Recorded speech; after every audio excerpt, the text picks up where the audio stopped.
Bonjour à tous, bienvenue sur le groupe auteur, blogueur et lecteur Même Passion. J'espère que vous allez bien.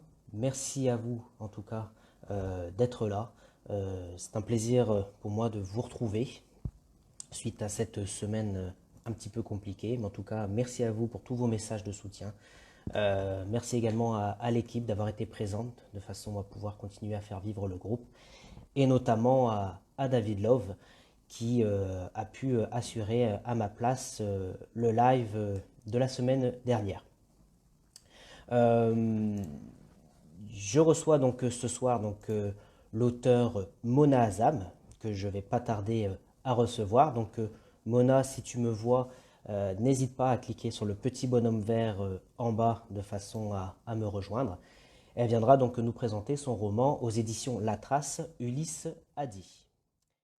Bonjour Jean-Michel, ravi de te retrouver. Jean-Michel Lafon, bonsoir, bienvenue, merci à vous d'être là. Donc Jean-Michel Lafon qui est le responsable des éditions La Trace. Donc on va avoir l'occasion d'en parler avec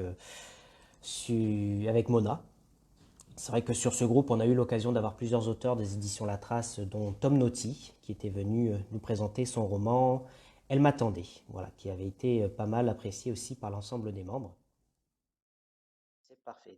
Mona, bonsoir. Merci à toi d'être en Bonsoir tout. direct avec nous ce soir. Bonsoir David. Voilà, David, bonsoir David. J'espère que Jean-Michel Lafon, Jean-Philippe. Jean-Philippe, pardon, sera là. J'ai vu qu'il était présent sur ma précédente vidéo, donc j'espère qu'il sera là ce soir, effectivement. Lui qui gère les éditions La Trace. Il est là. Bonsoir, tout va bien. Bonjour Jean-Philippe. Bonsoir Zina. Bonsoir à tous. Mona, merci à toi d'être parmi nous ce soir pour nous présenter ton livre Ulysse a dit, donc comme on vient de le dire aux éditions La Trace. Oui. Donc, tout d'abord, je vais te laisser te présenter et ensuite je te poserai les questions de nos chers collègues. D'accord. Merci à toi. Me présenter, c'est assez long, on va dire, puisque j'ai 1001 vies. On va faire simple. Donc, je suis avant tout professeure de littérature moderne. Donc, voilà, c'est une passion, la littérature. Je crois que je suis tombée dans une calebasse de mots très petite. Donc, la lecture, hein, c'est ma première passion. Ce sera ma dernière aussi, je pense, parce qu'une fois qu'on a contracté ce virus, on ne le lâche plus. Il ne nous lâche plus. Et puis, voilà, donc j'écris essentiellement des romans, des nouvelles, aux éditions La Trace, donc dans le silence des mots chuchotés, un recueil de nouvelles. Nous nous sommes tant aimés aussi aux éditions La Trace, et un recueil de poésie, Le Sablier des mots, chez Vibration Édition. Et puis le petit dernier, donc Ulysse a dit, qui est un roman, qui est parce qu'il est porteur de messages qui me sont chers au cœur, donc un message humaniste avant tout. Et je pense qu'aujourd'hui, plus que jamais, les auteurs ont un rôle à jouer dans la société d'aujourd'hui, puisque la culture fait défaut, malheureusement. Je suis bien placée pour le savoir en tant que prof, puisqu'on a quand même assassiné l'un des nôtres il n'y a pas longtemps, Bien et sûr. que la culture aujourd'hui reste, je pense, notre seule et unique arme. Et les écrivains d'aujourd'hui devraient peut-être faire entendre une autre voix, celle de l'humanisme avant tout. Oui, Donc, mais en tout cas, merci à toi.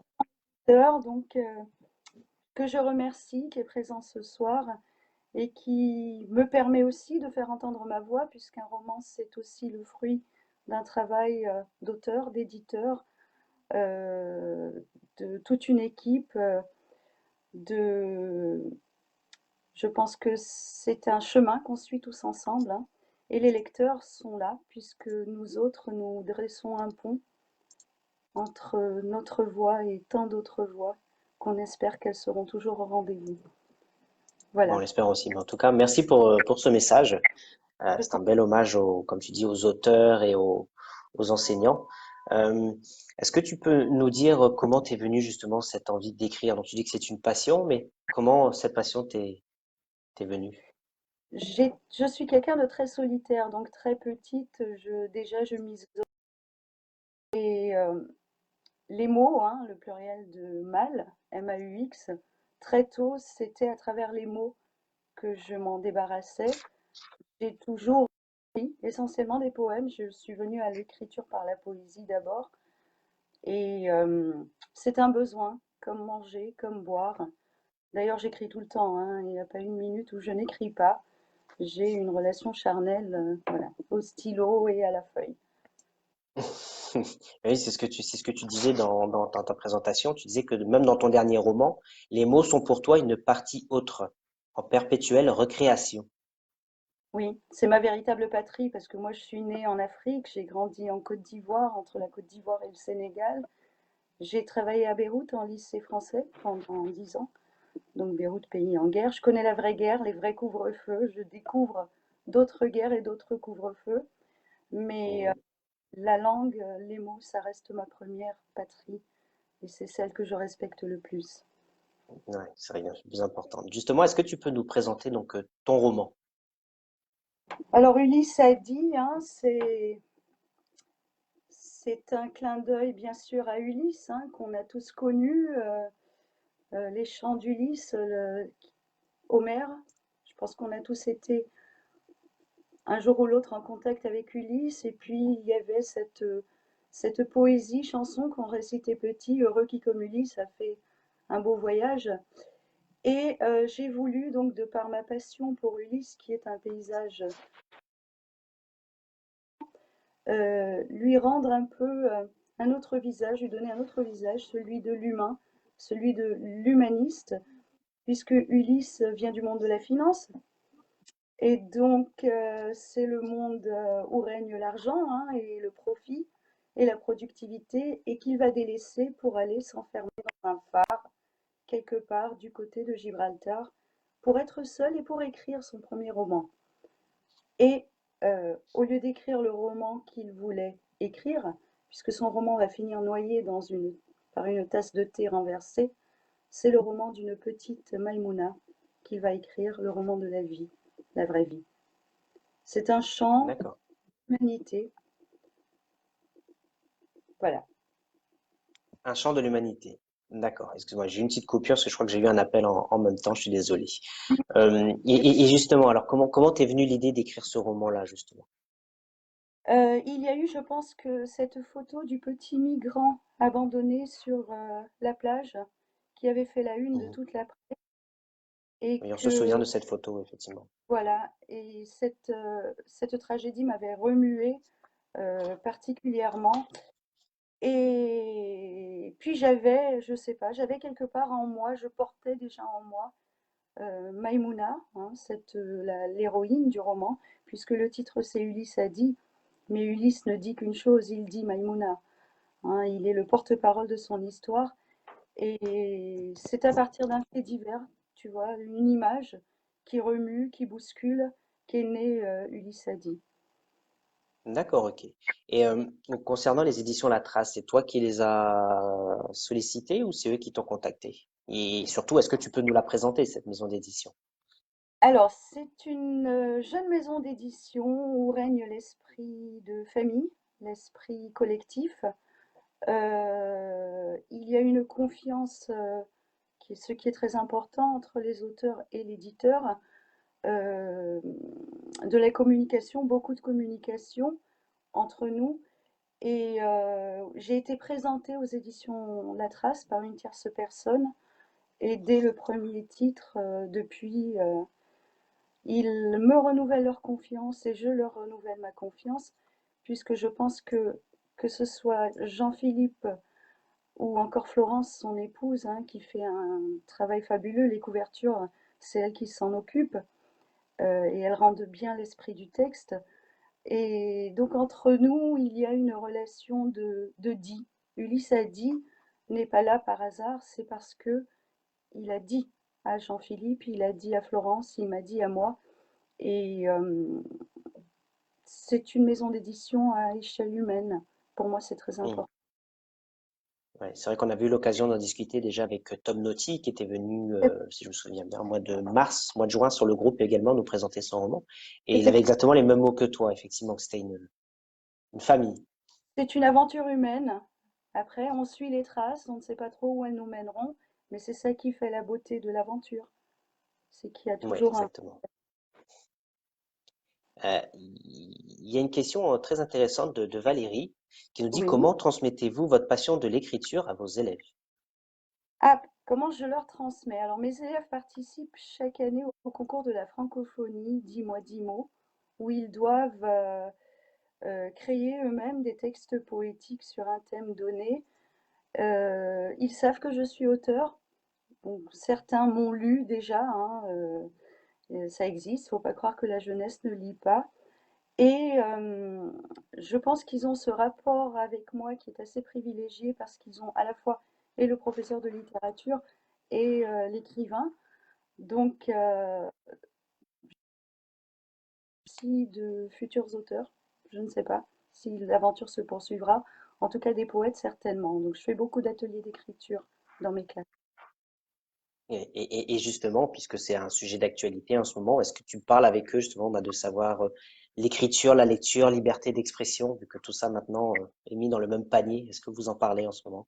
Alors, ce n'est pas juste en ce moment qu'on en parle, Florian. Je pense que c'est une activité de tous les jours, hein, puisque déjà enseigner la littérature, exprimer sa liberté par le choix des textes qu'on travaille avec nos élèves. Je pense que la littérature, c'est aussi apprendre à découvrir d'autres cultures. Je varie, hein, je vais leur faire découvrir des auteurs de toute nationalité. Et je pense que malheureusement, donc il y a eu tout un remue-ménage hein, autour de l'hommage à Samuel, qui n'a pas été un hommage. Mais nous, profs de lettres, profs d'histoire géo, nous avons tenu quand même à travailler avec nos élèves sur la liberté d'expression et de par le fait de leur permettre eux-mêmes de s'exprimer et de dire ce qu'ils ressentent, parce que on a des élèves issus de toutes les nationalités, de tous les milieux. Je pense qu'on a déjà franchi un pas, mais c'est un travail de longue haleine. Je pense Hmm. qu'aujourd'hui, l'école a un rôle essentiel et que ça devrait être un travail continu et non pas juste une commémoration. Bien sûr, je comprends. Après, je suis tout à fait d'accord avec la liberté d'expression. On doit en parler tous les jours à l'école, malheureusement, pas attendre des drames comme il y a pu avoir le mois dernier. Exactement. D'accord. Mais quand on voit les dérives Alors, aujourd'hui, on se suffisamment parler. oui, après, il y a Je toujours pense ce qu'on a débat été de la coupé. liberté, mais sans provoquer. Ah, non, moi je te vois. Est-ce que de ton côté, c'est bon? Euh, Est-ce que c'est bon oui, pour tout à toi? fait, je te vois. Si on parle Moi, je te vois, je t'entends loin, bien. si on parle Effectivement, de... je vois. Moi, moi aussi. C'est Je bon. pense Ok. que C'est bon. Non, non, pour répondre à ta question, donc je pense qu'il faudrait faire comprendre à toutes les générations, pas seulement les étudiants, pas seulement les élèves, qu'un dessin reste une représentation personnelle et qu'un dessin, c'est comme un texte. Il y a plusieurs niveaux de lecture, il y a plusieurs niveaux d'interprétation et que de toute façon, aucun dessin ne justifie qu'on tue son bien sûr. auteur, aucun texte ne justifie qu'on tue. Hein. De par le monde, il y a tellement de personnes emprisonnées, assassinées pour avoir écrit et osé écrire ce qu'elles pensent. Je pense que on bâcle et on assassine la liberté d'expression sans rentrer D'accord. dans des problèmes particuliers. Oui, bien sûr. Ok. En tout cas, bah, Oui, merci à toi pour. Merci à toi. Bah, alors, je salue toutes les personnes qui viennent donc de nous rejoindre. Donc, j'ai vu qu'il y avait Rine de Bervouy qui était arrivée. Donc, il y a Pierre Echadour, Geoffrey Ciné, Eva Cobb qui vient d'arriver, Virginie Lloyd aussi qui est là. Bonsoir. Eva, qui est un jeune auteur aussi, qui écrit très très bien. D'accord, bah, enchanté Eva. Rudy Fort qui vient d'arriver aussi.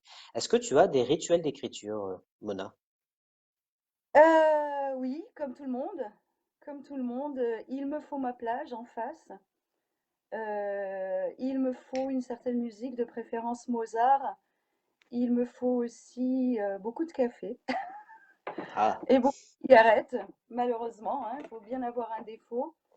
Et par contre, non, je n'ai pas d'heure précise. Je peux très bien passer une nuit blanche à écrire ou me réveiller parce que ça commence à cogiter dans ma tête. Mais je ne sais écrire que chez moi, face à la mer. J'ai besoin de la mer. d'accord. Ouais, de voir la mer. Donc, si tu vois pas la mer, Je n'ai pas l'inspiration.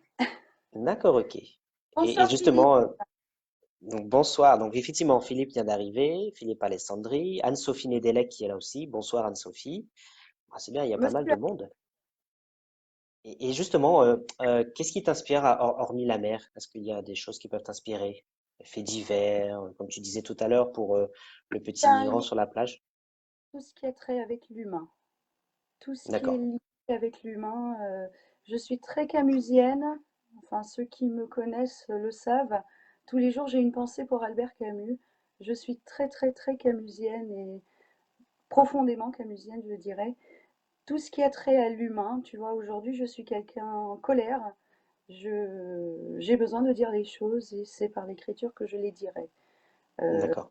Ma colère s'exprime par des mots et je pense qu'on est tous plus ou moins en colère aujourd'hui. Oui, c'est vrai. Je suis tout à fait Voilà. d'accord. L'humanité est en colère. L'humanité est en colère parce que je pensais, contrairement à ce que je pensais, que ce virus, la première vague, le premier confinement, je pensais qu'il y aurait du bon derrière tout ça, qu'on reviendrait à des fondamentaux, à l'essentiel, au rapport humain. Malheureusement, c'est pas le cas. C'est pas le cas Non, mais aujourd'hui. c'est vrai, c'est qu'on a toujours l'impression qu'il y a une partie de la population qui est très solidaire, toujours prêt à aider les autres, et toujours une autre partie qui, entre guillemets, c'est je m'en fous, je suis pas concerné. Et c'est vrai que c'est assez dommage. Voilà. Mais moi, tu vois, tant qu'à faire, s'il faut mourir, je mourrai libre. Bien Et je sûr. dirai ce que j'ai envie de dire jusqu'au bout. Ah, tu as tout à fait raison en tout cas. Et justement, est-ce que, donc tu dis que tu écris beaucoup, mais est-ce que ça t'arrive de faire peut-être des conférences justement pour parler des mots? J'ai eu l'occasion d'intervenir en lycée avant le confinement, auprès de lycéens à Sète, hein. Tu sais, Sète, c'est la ville de Paul Valéry. Et Mm, donc dans un superbe lycée avec vue sur le cimetière marin, c'était magnifique. Et mm, j'ai eu 2 heures de pur bonheur de découvrir que notre jeunesse, finalement, est sensible aux mots et qu'elle se posait beaucoup de questions. Comment est-ce qu'on devient écrivain? Pourquoi on devient écrivain? Est-ce que c'est juste pour faire des livres ou est-ce que c'est pour faire passer un message? Et au bout de 2 heures, j'ai pas senti le temps passer, ni eux non plus. Et j'ai eu des retours par la suite qui étaient fabuleux. Je pense mm, que je leur ai transmis en 2 heures ma passion des mots. Et bien de ce sûr. pouvoir, avec un mot, on peut créer un monde et peut-être le réinventer. Justement, il y a Geoffrey Gabriel, jeune auteur aussi, qui vient d'arriver. Donc bonsoir Geoffrey, qui relève une phrase que tu as dit, qui dit: Ma colère s'exprime par le mot, M-O-T, la beauté de cette phrase. C'est mon unique arme, Voilà. c'est mon unique. Euh, Qu'est-ce que la liberté? Vaste débat, nous demande Valérie. En un mot, justement, qu'est-ce que la liberté? C'est être ce que je suis, quel que soit Voilà. le prix. Et ne jamais transgresser à mes propres valeurs. Jamais. Rester fidèle à mes valeurs et être ce que je suis, c'est-à-dire avoir un regard ouvert sur autrui. Je pense que c'est la plus belle liberté. Ouais, bah, tu as raison. Soyons nous-mêmes. C'est la Tout à meilleure fait. chose. Les autres Merci sont... en tout cas. Il y a Valérie qui nous demande, est-ce que tu as un projet en cours actuellement? Oui, j'ai un projet. Alors, j'ai un projet de création de poésie spa. Comment ça s'appelle déjà? Slam, avec 2 classes. Et je vais sans doute l'orienter sur un thème, une thématique liberté, liberté d'expression pour bien ancrer les choses. Et je suis sur un autre projet de plaisir de lire où mes élèves doivent choisir librement. Pour cela, il faudrait que les librairies ouvrent parce que je Hmm. voudrais qu'ils aillent en librairie. Et donc, ils doivent choisir librement un livre, peu importe, en fonction de leur goût, et nous faire une bande-annonce de chacun des livres qu'ils auront lus. C'est intéressant comme projet, ça. Tout à fait, tout à fait. Hmm. À condition que les librairies puissent ouvrir de nouveau. Bien sûr. C'est un projet que tu souhaites mettre en place ou tu l'as déjà fait Il est auparavant? en place, je l'ai déjà travaillé il y a 2 ans avec d'autres élèves et c'était une très belle réussite puisque ça a permis surtout à des étudiants qui n'avaient jamais mis les pieds dans une librairie et qui n'avaient Ouais. jamais rien lu, de découvrir qu'il y avait autre chose que les écrans et les jeux vidéo. Ah oui, ça malheureusement. Philippe Huchet, donc bonsoir, qui nous dit, Mona, l'écriture pour toi, c'est un métier ou une passion? Ce n'est pas un métier, certainement pas, en tout cas pas encore, j'en vis pas encore, donc c'est pas un métier. Mais je pense que plus qu'une passion, je crois qu'aujourd'hui c'est une vocation et c'est une mission. C'est beaucoup plus devenu pour moi une mission qu'une passion. Évidemment, pour mener à terme une mission, il faut être passionné. Bien sûr. Et je travaille actuellement sur un sujet qui me passionne de manière très grande et donc c'est à la fois un projet qui se veut de transmettre aussi un grand message. Alors je D'accord. réponds Mais écoute, à Virginie, quel est votre auteur contemporain de prédilection? Malheureusement, Albert Camus n'est pas mon contemporain, j'aurais dit Camus, c'est Herri de Luca. d'accord. Est-ce que tu peux nous en parler? Pourquoi? Parce que nous avons l'Italie en partage et cet univers, cet arrière-plan italien que j'aime beaucoup, hein, l'Italie c'est ma deuxième patrie.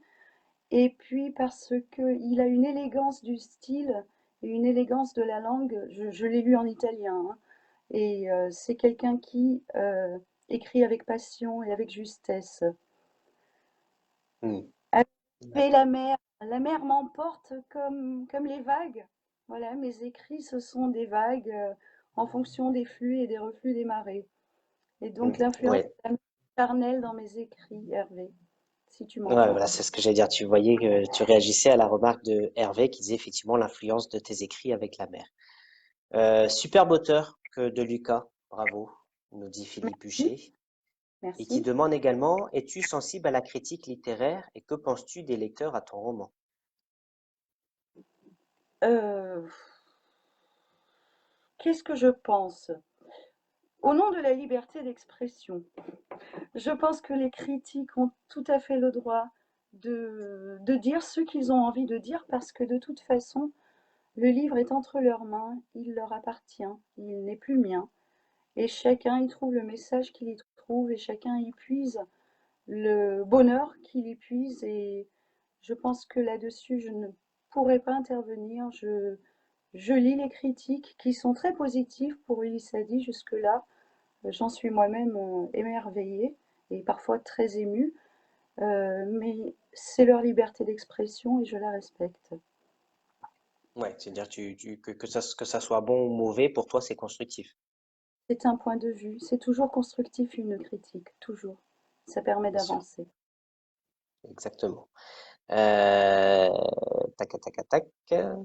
Oui, et justement, donc ces premiers retours que tu as eus, donc tu disais qu'ils étaient plutôt positifs. Qu'est-ce qui ressort justement en général? Est-ce que c'est plutôt le rythme, les mots, l'écriture? Qu'est-ce qui plaît en général dans ton roman? Pour ceux qui ne connaissent pas ta plume. Je pense que c'est un peu de tout, un mélange de tout. Ma plume est assez poétique et c'est vrai que j'aime tellement les mots que j'arrive à les polir, comme on dit souvent. Mais je pense que c'est un tout parce que mes romans sont toujours porteurs d'un message, peut-être qui deviendra universel, j'en sais rien. Message de l'humain derrière Hmm, chacun de mes écrits. d'accord. Et justement, donc là, on parlait de Lissadi. Tout à l'heure, tu as un petit peu parlé de tes anciens romans. Est-ce que tu les as avec toi de façon à nous les présenter un petit peu plus? Oui, bien sûr. Donc, dans le silence des mots chuchotés, donc on est sur un recueil de 3 nouvelles, toujours aux éditions La Trace. Et donc on a 3 nouvelles qui en apparence n'ont aucun lien les unes avec les autres, mais qui en fait sont toutes brodées autour d'un même fil conducteur, c'est le mot, hein, puisque le titre Dans le silence des mots chuchotés. La nouvelle est un genre qui a du mal à percer en France, alors que Hmm, partout à l'étranger, en Italie, elle fonctionne très très bien. Donc voilà. Encore, je pense Et que comme ça commence à venir, les nouvelles. On voit de plus en plus de gens qui lisent des nouvelles. tout à fait. Alors, toujours chez La Trace, donc, nous nous sommes tant aimés, qui est un roman donc qui est construit autour de ces amours qui peuvent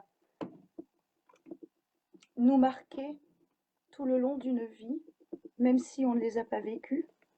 C'est le roman des amours éternels qu'on porte en nous et qui décident de ce qu'on est finalement et qui ont une grande influence sur notre trajectoire. C'est un clin d'œil aussi au cinéma italien de Ettore Scola, donc le titre, et, euh, et le Café de Flore, un lieu mythique où nous y sommes tous passés un jour. Donc c'est Océane qui arrive d'Aigues-Mortes, arrive à Paris le 10 mai 81, au Café de Flore. Paris est en liesse.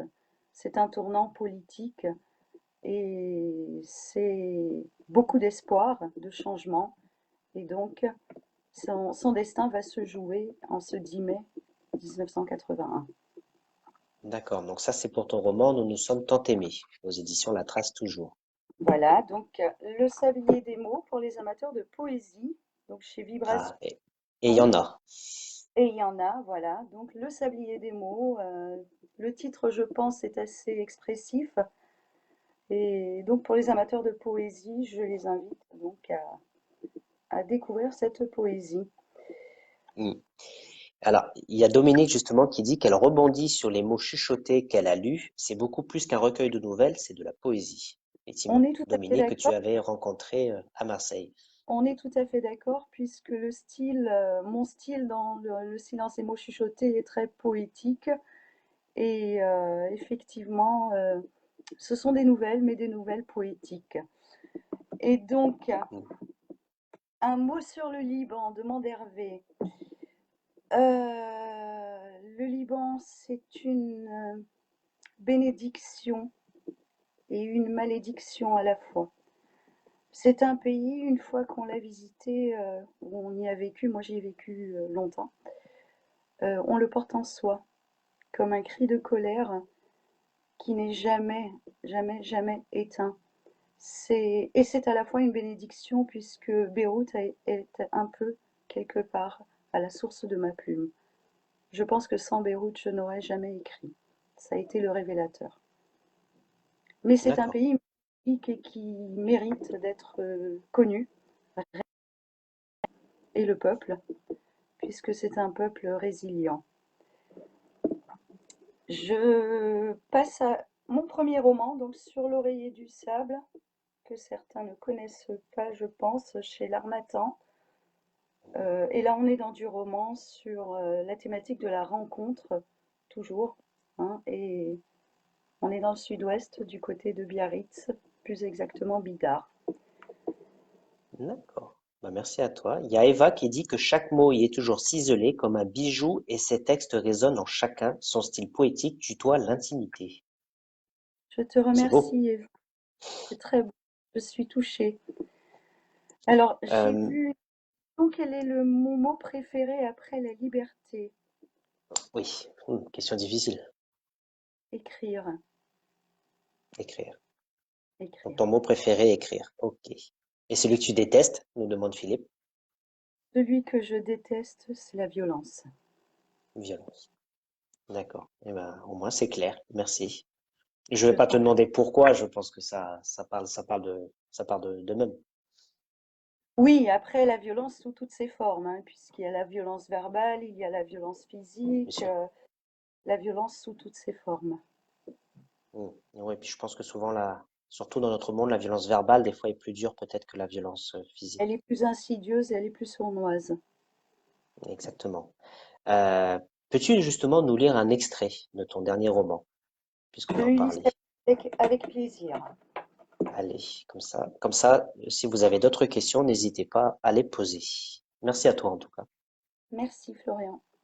Je suis Maïmouna, du village de Yelekela, au Mali. J'ai grandi dans une hutte construite en banco. Je suis la première enfant de Ma et de Pa. J'ai 13 ans et j'ai 4 frères et 3 sœurs petites. Pa est malade, il ne travaille pas. Avant, il travaillait dans la mine de cuivre. Depuis l'attaque des Touaregs ou des soldats de Hakmi, on ne sait pas, il lui reste une seule jambe. La journée, il surveille le grenier à grains où Ma conserve le maïs. Ma travaille dans les champs. Elle cultive le maïs. L'homme blanc vient acheter le maïs de Ma. Il ne donne pas beaucoup d'argent à Ma, Pa a dit. Mais Ma m'a dit qu'on n'a pas le choix. Avec l'argent, Ma achète du mouton. Comme Ma travaille beaucoup, moi, Maïmouna, je m'occupe des repas que je prépare avec de l'arachide et du riz. Tous les jours, Ma s'en va au champ. Pa surveille le grenier. Mes petits frères et sœurs jouent dans les rues étroites de la concession. Moi, je nettoie la hutte, fais la cuisine, tous les jours, sauf le vendredi. Le vendredi, tous les habitants du village vont à la mosquée, qui est située au centre du village. L'après-midi, Ma me permet d'aller à l'école, où j'écoute le maître lire Le Petit Prince. Merci. Je t'en prie. Ah, je pensais que c'était fini. Tu voulais peut-être continuer. Non, c'est bon, c'est bon. D'accord, bah merci beaucoup. Donc, c'était, on le rappelle, donc un extrait de ton roman Ulysse a dit, donc le dernier aux éditions La Trace. Tout à fait. Voilà. Philippe nous demande justement, puisque tu as lu, tes premières lectures et tes premiers chefs-d'œuvre. C'est quoi? Ma première lecture, c'était Le Petit Prince de Saint-Exupéry. D'accord. Et mes chefs-d'œuvre, c'est Marguerite Duras, toute l'œuvre de Marguerite Duras et Noces de Albert Camus. Pour moi, ce sont les chefs-d'œuvre. D'accord. Et justement, aujourd'hui, c'est quoi tes lectures en ce moment?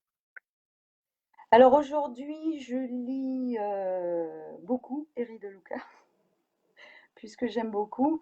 Et je lis aussi, j'ai repris un peu les classiques, enfin les classiques entre guillemets, Romain Gary, les œuvres complètes qui sont parues chez La Pléiade.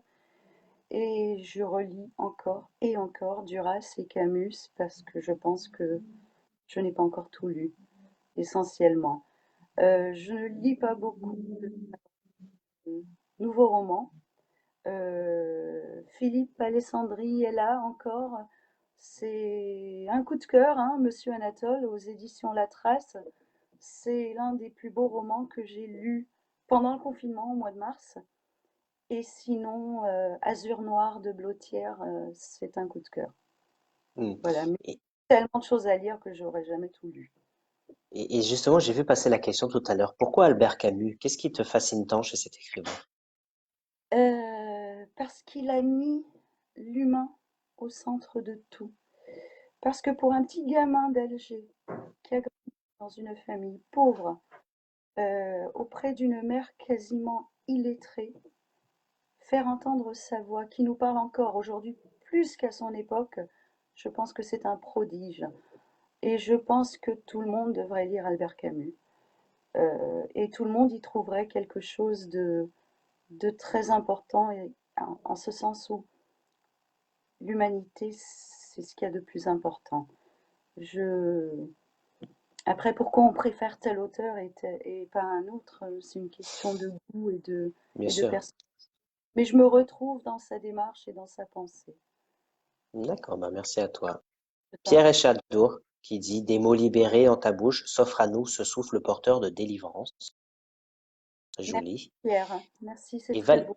Touché. et Valérie qui te demande un point de vue intéressant. Donc tu dis, vous dites être content contre la violence, ce à quoi elle adhère totalement bien sûr, mais force est de constater que tous les temps, il a fallu se battre pour obtenir quelque chose. Qu'en penses-tu?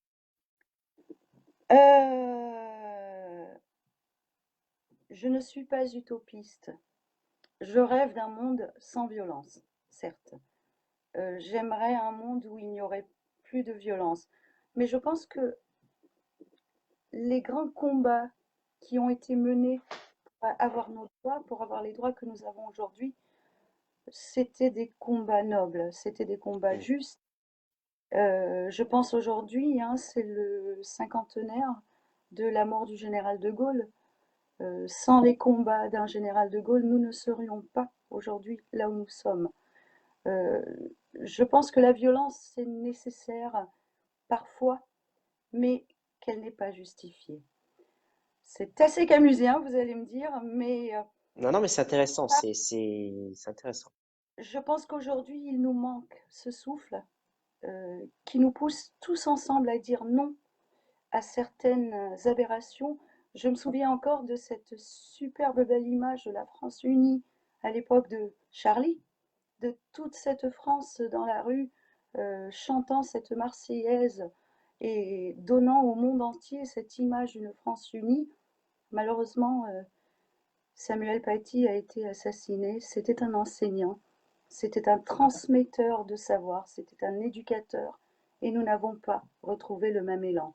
Je suis affligée de voir à quel point le peuple français est en train de devenir résigné et d'accepter le tout sans réagir. Mm. Euh, voilà, je, je ne suis pas pour la violence, je pense qu'il faut privilégier toujours la diplomatie, mais quand la diplomatie échoue et qu'il s'agit de nos droits, je pense qu'il faut se battre pour nos droits. Mais la violence à laquelle on assiste aujourd'hui est une violence de rue et Bien sûr. de gang, ce n'est pas une violence justifiée. Oui, parce que tu disais tout à l'heure, la violence est nécessaire, mais pas justifiée, Non, elle n'est pas justifiée, elle n'est jamais justifiée. bien sûr. D'accord. Bah, merci en tout cas. C'est vraiment, comme je lis les commentaires, en tout cas, tu as des mots justes et forts qui touchent à l'esprit de pas mal de monde. Arrives-tu à écrire, alors, hop, ça a sauté. Arrives-tu à écrire en cette période particulière et où puisses-tu ta créativité? En dehors du spectacle de la mer, bien entendu, nous demande Eva. Cop. J'écris plus que jamais. Je travaille sur un projet qui m'occupe depuis plusieurs années, 6 ans pratiquement, dont je ne peux pas parler pour l'instant, puisque c'est voilà.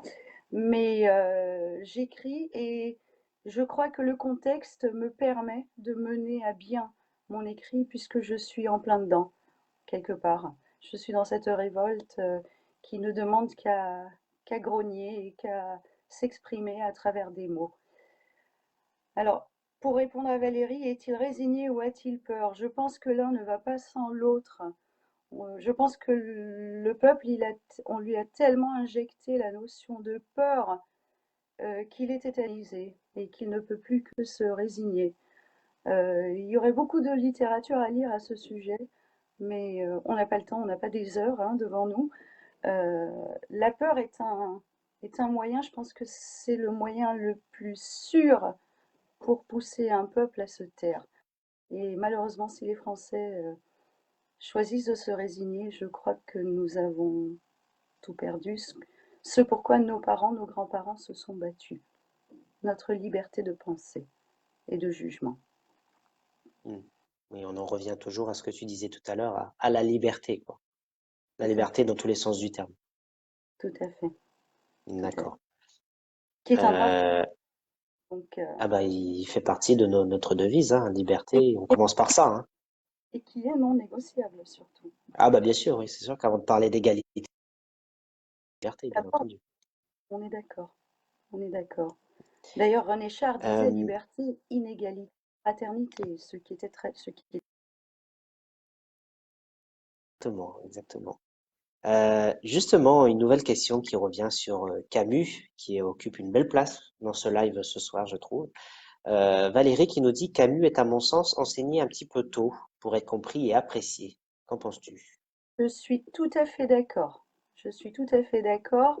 J'ai moi-même lu Camus, je devais avoir 10 ans, j'ai lu Noce et l'été. Bon, ce sont des textes assez, on va dire, plus faciles à lire, mais je n'en avais pas mesuré la profondeur. Je pense qu'Albert Camus doit être travaillé au lycée. Malheureusement, il n'est pas dans les programmes. Nos jeunes aujourd'hui quittent le lycée sans avoir rencontré forcément Camus, à moins qu'un prof passionné de mettre Camus à leur portée. bien sûr. C'est très difficile de lire Camus quand on est très jeune et quand on n'a pas une maturité. Je relis moi-même Camus avec, après 20 ans d'écart et je n'y trouve pas du tout le même message. Et puis je pense que c'est ce qui fait la grandeur d'un écrivain, c'est qu'on puisse relire et à chaque fois trouver des nouveautés et des choses qu'on n'avait pas vues. Mais je suis tout à fait d'accord. Trop tôt, c'est pas. Peut-être le Ouais, premier homme, c'est encore. Faut-il avoir lu toute l'œuvre de Camus pour pouvoir aborder le premier homme? C'est certainement pas le mythe de Sisyphe en quatrième et cinquième, quoi. C'est pas possible. c'est sûr. Ouais. Bah, quand nous dit Pierre, c'est un grand dommage. Oui, oui, oui, c'est un grand dommage, mais je pense que Pierre parle du lycée, hein, puisque Camus n'est pas au programme.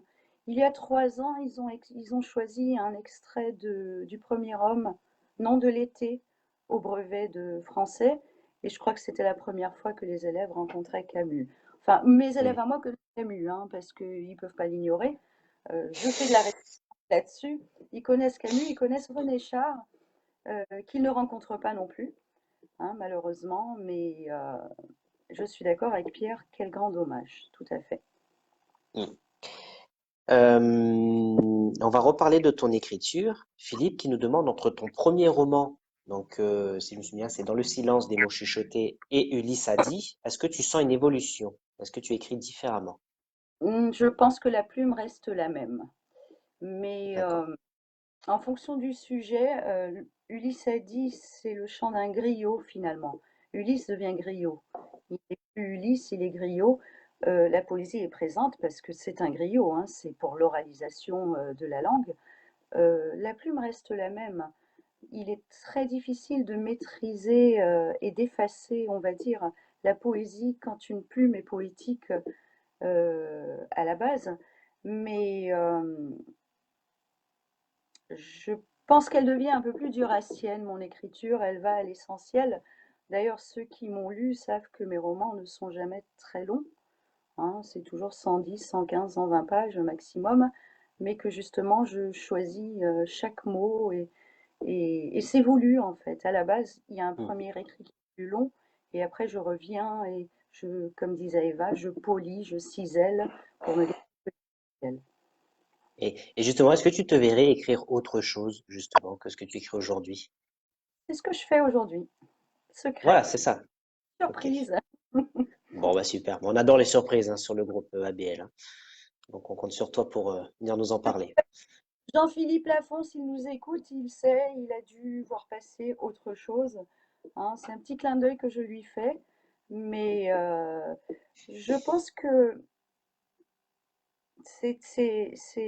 on dit souvent que l'écrivain et il y a un dédoublement entre la personne et celle qui écrit.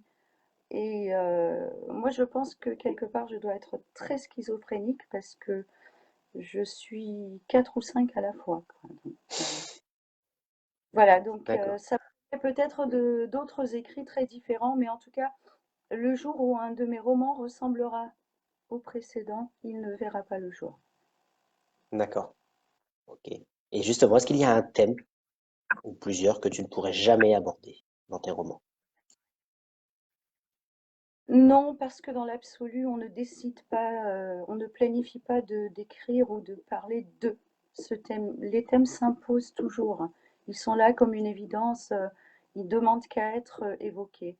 Non, je ne sais pas, je ne pense pas. Je ne pense pas. Je pense que je pourrais parler D'accord. de tout. Camus et Char, deux grands amis de l'écrit. Bien sûr, il suffit de Voilà. le bijou publié chez Folio Gallimard, hein, les correspondances Char-Camus, qui sont vraiment euh, non seulement deux amis qui s'écrivent, mais deux passionnés hein, par un même combat, c'est-à-dire la droiture, l'honnêteté, la sincérité et le respect de l'individu avant tout. Hein, René Char était un grand poète, mais aussi un grand maquisard, hein, qui s'est battu pour la France. Bien sûr. Mais en tout cas, merci à toi. Alors, je ne sais pas si vous avez encore d'autres questions à poser. Non, la dernière question que j'ai, bah, le dernier commentaire, c'est celui de Pierre. sur Camus et Charles. Mais en tout cas, merci Mona pour cet échange. C'était vraiment instructif. C'est moi qui Un te amour, remercie de m'avoir un amour invité. des mots. Bah, avec grand plaisir. C'est vrai que pour la petite anecdote, on devait se voir à Marseille quand tu es venu à la rencontre de Chris 2.0 sur le Prado. Mais voilà, j'ai pas pu me déplacer à la dernière minute. Donc je remercie encore Dominique pour m'avoir permis de me procurer donc ce roman. Donc vraiment merci Oui, à toi. Et j'espère vraiment te voir oui, prochainement. je réponds à Valérie. Oui, j'ai déjà fait des lectures à la Maison de la Poésie à Montpellier. Il y en avait d'autres de prévues. Malheureusement, la Covid est passée par là. Voilà. Et puis pour les futurs lecteurs et lectrices qui seraient intéressés, éventuellement avec l'approche des fêtes de fin d'année, parce qu'il faut garder quand même l'esprit de sérénité, sans quoi nous allons tous flancher dans une dépression inédite. Donc voilà, pour les personnes qui seraient intéressées par un ouvrage dédicacé ou à offrir ou à s'offrir à soi-même, n'hésitez pas en message privé ou sur le site de l'éditeur, hein, où vous pouvez très bien C'est faire, important. voilà, faire votre choix. Oui, c'est vrai que c'est important ce que tu dis de rappeler qu'on peut passer aussi par les sites des éditeurs, parce qu'on voit souvent les gens qui disent ma librairie est fermée, donc je me rabats sur Amazon. Bon, loin de moi l'idée d'aller faire la guerre à Amazon, puisqu'il y a des auteurs qui ne vivent que par Amazon. Mais c'est vrai, penser si la librairie est fermée ou si l'auteur ne peut pas donner de livre, bah, de passer par le site de l'éditeur. Et je sais que les éditions La Trace, Voilà, vous avez un très beau site. tout à fait. Et puis voilà, sachant que moi aussi j'ai à disposition, hein, quelques exemplaires pour être dédicacés. Il y a des personnes qui aiment bien un ouvrage dédicacé plutôt qu'un ouvrage anonyme. N'hésitez pas en message privé à me contacter. Et ben, en tout cas, bah, merci à toi, Mona, pour cet échange. Comme dit Valérie, tes réponses étaient précises. Comme nous dit Pierre, c'était riche. Donc vraiment, merci à toi. N'hésitez pas si vous avez encore des questions, hein, Mona pourra, je pense, y répondre en commentaire. Et comme elle vous l'a dit, ne pas hésiter à la contacter. Merci à toi, Mona. C'était vraiment très, Avec très, grand très plaisir. intéressant. Merci à tous les présents et toutes les présentes. Hein, pour une fois, je dis les hommes d'abord, pour changer puisque je suis pour l'égalité homme-femme et non pas la supériorité. Et puis que tu es libre. Merci à toi. Et puis prends soin de toi, prenez soin de vous et à très bientôt. À très bientôt. Au revoir. Ciao, ciao.